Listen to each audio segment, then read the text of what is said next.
Thank you, sir, for that amazing electoral speech. It was almost as if I'm going to press a button right now and vote Modi out of power.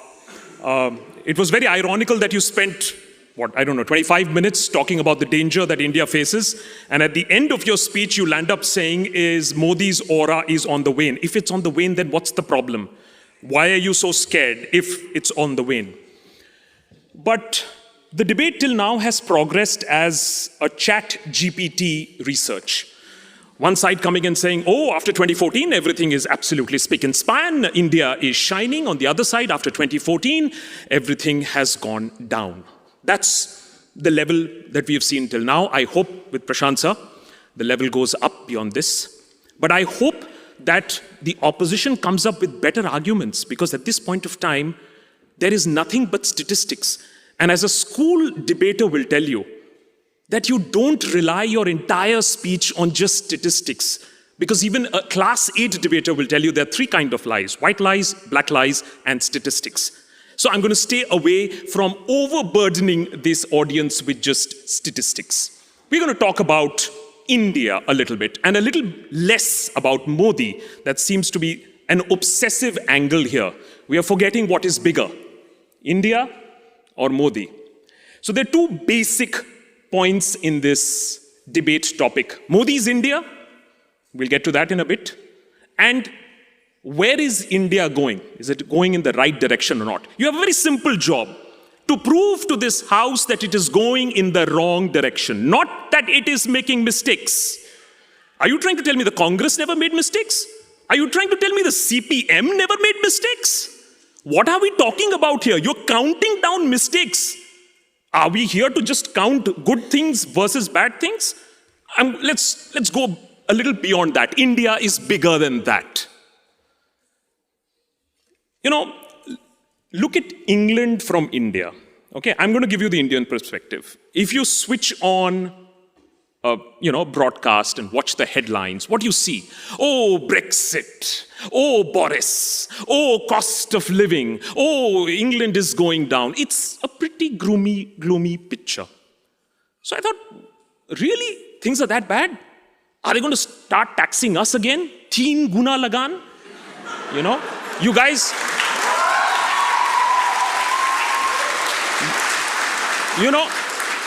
But it's not funny. You guys took the Kohinoor and now you're charging us how much? How much did I pay that day? 32 pounds to watch and have a look at the Kohinoor and the other crown jewels, and then 6 pounds for a fake Kohinoor. I bought it actually. Anyways.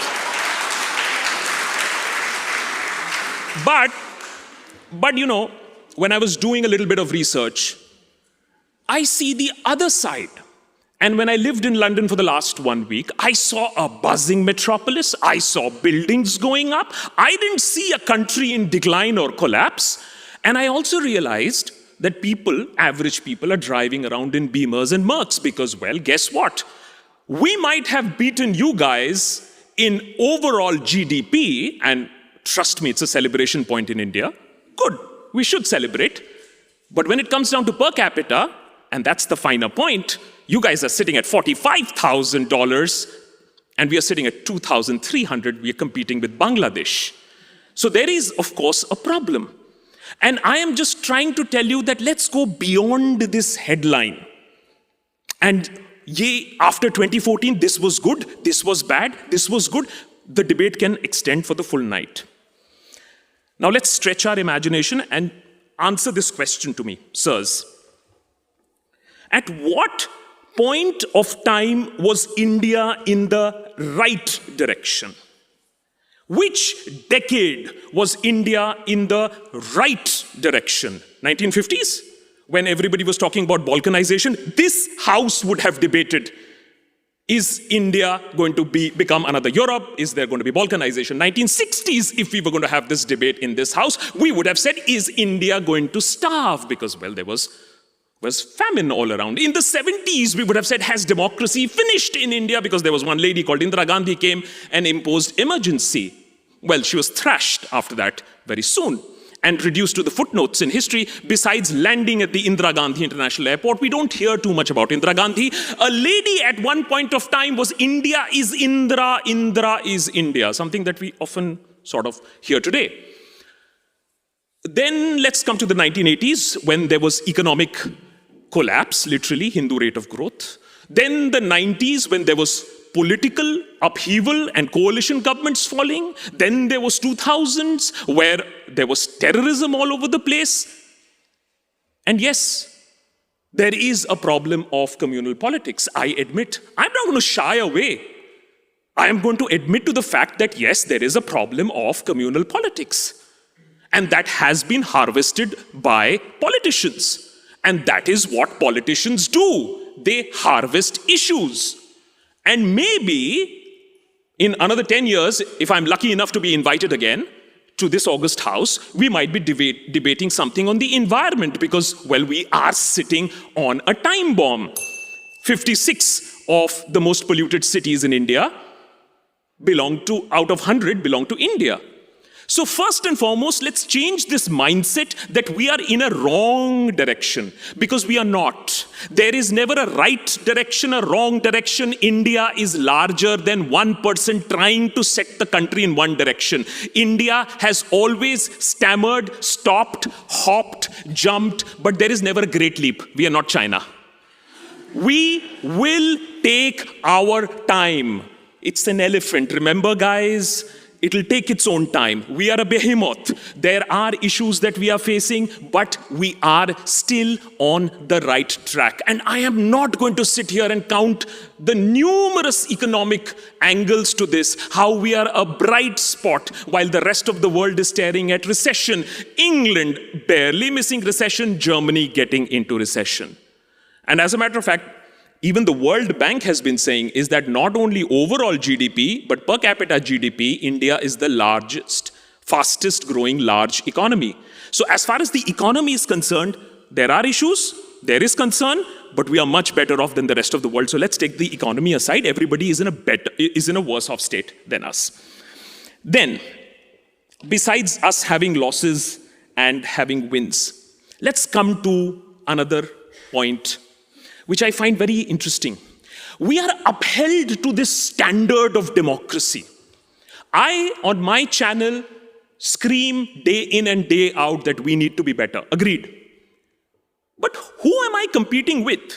Whose standard of democracy you want us to live up to? UK? You guys had the Magna Carta in 1215, if I'm not wrong? And then King Charles I was hiding in Oxford, then he was dragged out and then beheaded in 16th century or whatever. You guys took centuries to get your Democratic Act right. And even now, well, let's not get into what's happening at this point of time. But I am just saying, look at 75, 80 years. Was England a good practicing democracy after Magna Carta, 16th century, 17th century, 18th century? When? How much time did it take you? Let's take USA. 1776, and then 70, 80, 90 years down the line, civil war, ripped apart the nation.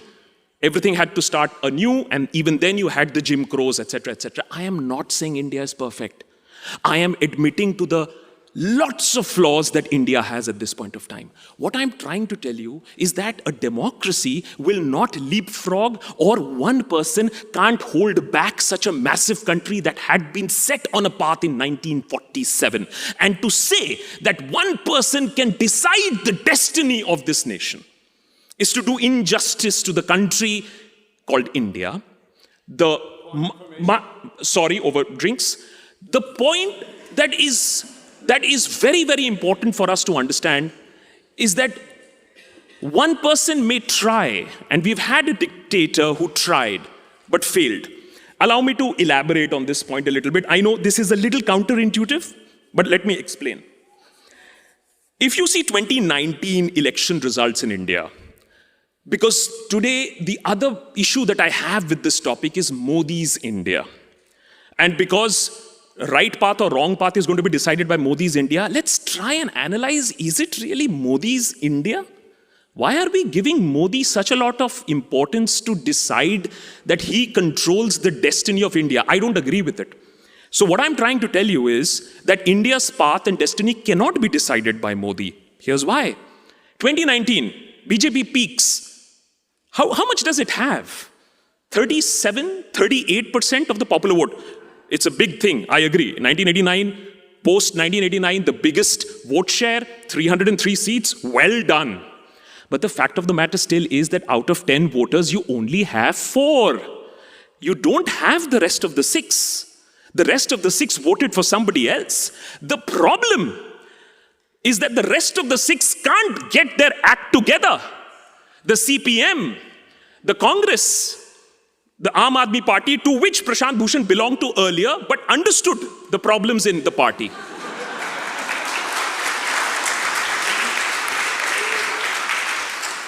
What gives people in the BJP to say to any argument that you might make, aayega to Modi hi? Desh ke papa. I'm not saying this. Spokesperson Sambit Patra has said this. Supreme leader. These are words uttered by a very senior spokesperson of the BJP. What gives them this confidence? The confidence that they have comes from a very, very fractured opposition that can't get its act together, that can't decide to work together. Some progress has been made. Now they are saying that they're going to have a meeting in Patna, I believe, and many of the opposition parties are coming together. Mind you, that if the opposition gets its act together, if they stop cutting each other's votes, then Modi, like Indira Gandhi, in another 5 to 10 years, can easily be reduced to the footnotes of history. Forget him changing the path of India. I absolutely believe that. The question is whether the Congress, whether the CPM, 61 seats in 2004, I wonder what happened after that. So there is, of course, a problem of the opposition not understanding social media, not understanding the younger generation, not understanding how hard work really happens, how Panna Pramukhs draw people to the voting booth. So there is a lot of work that the opposition needs to do, which does not happen. I'll end with just one simple point. A lot of people thought Trump is also going to change India. And as a matter of fact, Trump got, if I'm not wrong, 73.6 million votes, the highest for a sitting US president ever. It just so happened that Biden even got better than that. So there is always a threat to democracy. There are always people trying to change the direction of a country. It is, of course, the opposition, what the leaders of the opposition, what the alternative leadership does that can save or at least stop this change of track that is being attempted. So the point is very simple. My point is very, very, very, very clear, and I hope that I'm refuted on this. I hope that I'm corrected on this. That A, the path that India has set on is too huge to be changed by one person. Karnataka is a very small example. I'm not even getting into the elections. If you want to take a quick look at the map of India and how many states does BJP actually rule, it'll be surprising for you. So it depends on how the leaderships work. The only reason why we are debating this, I believe, in this house is because the opposition of India really failed and allowed one person to grab so much of mind space. That's all. And that can change within months, if not a few years. I'll end with a simple challenge. The opposition, I hope, there's 2 speakers still left, they just need to prove me one thing. It's not a question, and by the way, right or left, right turn in quote, as you mentioned, sir. I can also mention left turn that we have been for the last 70 years when liberalization was not allowed and we starved ourselves. Had we liberalized much more, maybe our per capita income today would have been $20,000 maybe. So we have been stuck at the left turn also. So it's not a question of right turn or the left turn. The question is, are we on the right path? Yes, there have been blockages. Yes, communal politics has been exploited, just like you had exploitation of caste politics, just like you had exploitation of poverty politics, Garibi Hatao, which the Congress would remember very well. In the same way, communal politics and a religious revivalism has been weaponized. I agree to that. I admit to that. The question is, can you, sir, counter that and help us again get back to a very fast pace on direction? Have we meandered a little bit? I would agree. Have we not done the best that we could have? I absolutely agree. But are we on the wrong path? I am not getting that. Please let me know, where is it that India has taken a U-turn or completely gone on a wrong path? That is what you need to prove to this House, which unfortunately hasn't been done till now. Thank you.